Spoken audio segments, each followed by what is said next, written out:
मित्रों नमस्ते। बीए भाग 2 सेमेस्टर 4 पेपर नंबर 5 रोजगार परक हिंदी। इस संदर्भ में जब हम सोचते हैं, जैसे कि पहले दो लेक्चर को हमने ये बता दिया कि उस पाठ्यक्रम में कौन कौन सी बातें शामिल है। कल हमने देवनागरी जो अंक होते हैं उसका हिंदी में किस प्रकार से प्रयोग होता है ये कहने के बजाय देवनागरी अंकों का नहीं बल्कि जो अंतर्राष्ट्रीय अंक है, अरेबिक अंक जिसे कहते हैं, उन अंकों का हिंदी में प्रयोग होता है, इस बात पर अपने विचार रखें। आज जो है हम अनुवाद के संदर्भ में अपनी बात रख रहे हैं। पाठ्यक्रम में या प्रश्न पत्र में यह आपसे अपेक्षा की जाती है कि कोई एक अपरिचित मराठी परिच्छेद आपको दिया जाता है, उसका आपको हिंदी में अनुवाद करना होता है। अनुवाद एक साथ जटिल भी और आसान भी विधा है। अनुवाद के लिए दो बातें बड़ी महत्वपूर्ण होती है। पहली बात यह होती है कि जिस पाठ्यांश का या जिस रचना का हम अनुवाद करने जा रहे हैं और वो रचना जिस भाषा में है उस भाषा का आपको ज्ञान होना जरूरी है। मान लीजिए आपके सामने मराठी कोई परिच्छेद है और उसको आपको हिंदी में या अंग्रेजी में अनुदित करना है, तो उसके लिए आपको मराठी का नॉलेज होना जरूरी, मराठी का ज्ञान होना जरूरी है, साथ में हिंदी या अंग्रेजी का भी। अनुवादक पर दोहरी जिम्मेदारी होती है।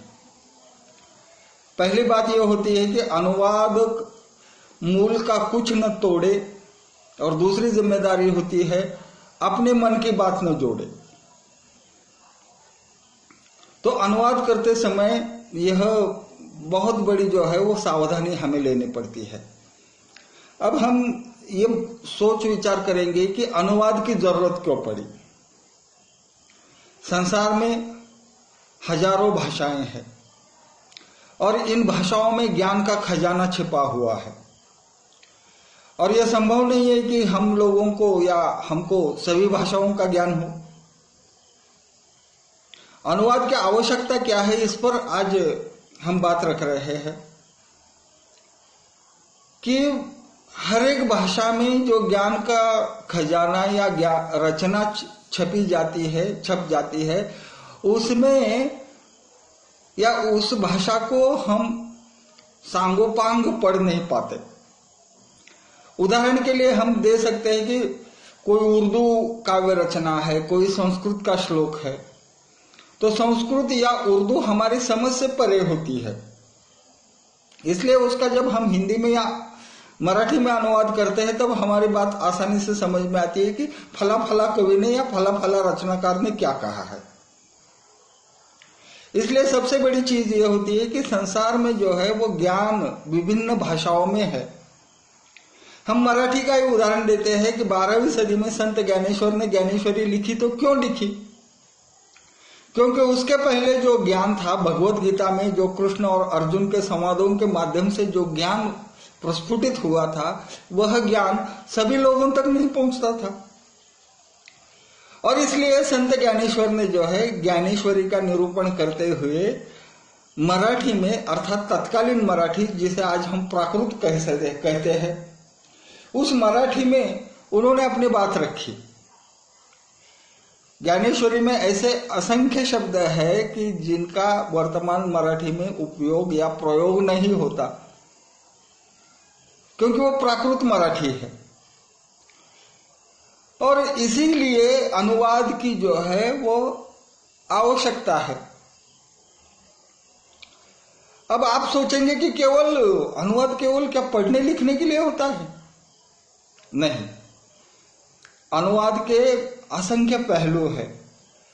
हर एक पहलू पर हम अपनी बात स्वतंत्र रूप से रखने वाले हैं। इसलिए आज सबसे पहले हम अनुवाद क्या होता है, अनु और वाद, इन दो संस्कृत शब्दों से अनुवाद शब्द बना है। अनुवाद का अर्थ है पीछे पीछे चलना, यानी जो मूल भाषा है या मूल भाषा में जो अर्थ विहित है उसी अर्थ को लेकर जब हम अपनी बात रखते हैं तो वह अनुवाद कहलाता है। तो इस प्रकार से अनुवाद की यह जो आवश्यकता है वो इसीलिए है। अनुवाद केवल लेखन या पठन के लिए नहीं होता। आप जिस भाषा में बोल रहे हैं और सामने वाले को अगर आपकी भाषा, मान लीजिए आप दक्षिण हिंदुस्तान में चले जाते हैं तो वहां अंग्रेजी का बोलबाला बहुत है और उत्तर हिंदुस्तान में हिंदी का।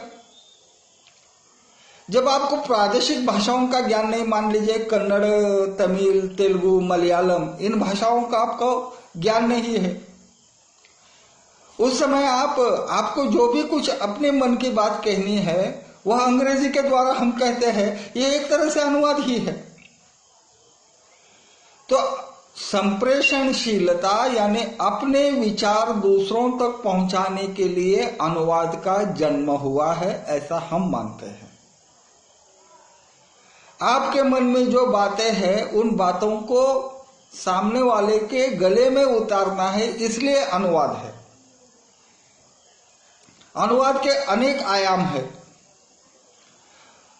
और एक अनुवाद करते समय और एक बात अनुवादक के मन में होनी चाहिए, उसे उन दोनों भाषाओं का, लक्ष्य भाषा और अनुदित भाषा,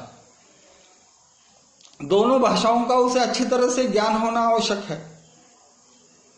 उदाहरण के लिए एक बात हम रखना चाहते हैं कि मुझे बहुत भूख लगी है, इसके लिए हिंदी में क्या कहा जाता है? तो उसके पेट में चूहे दौड़ रहे थे, और मराठी में हम क्या कहते हैं? त्याच्या पोटात कावळे ओरडत होते। तो मराठी से हिंदी में अनुवाद करते समय अगर हम ये लिखेंगे कि उसके पेट में कौवे चिल्ला रहे थे, तो ये गलत अनुवाद होगा, क्योंकि उस भाषा से जुड़ी हुई संस्कृति का, उसकी अवधारणा का जब तक उसे ज्ञान नहीं है तब तक वो अनुवाद एक सफल अनुवाद है ऐसा हम कह नहीं पाएंगे। तो इसलिए अनुवाद करते समय लक्ष्य भाषा, संकेत भाषा यानी मूल भाषा, दोनों का ज्ञान होना जरूरी है। दोनों भाषाओं से जुड़ी हुई संस्कृति का ज्ञान होना जरूरी है। अनुवाद करते समय मूल जो रचनाकार है उसकी बातों को छोड़ना और अपनी बातों को जोड़ना ये गलत बात है, इसलिए ये भी सावधानी लेनी पड़ती है। और सबसे बड़ी बात यह है कि अनुवाद करते समय अनुवादक के मन में यह प्रखर विश्वास होना चाहिए कि वो जो भी कुछ कर रहा है दोनों भाषाओं का ज्ञान उसके पास है, इसलिए वो कर रहा है।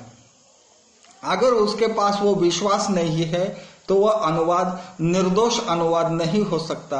इतना ही आज इस संदर्भ में हम कह सकते हैं। कल के लेक्चर को अनुवाद के बारे में और बहुत सारी जानकारी लेकर हम वापस आएंगे। तब तक धन्यवाद।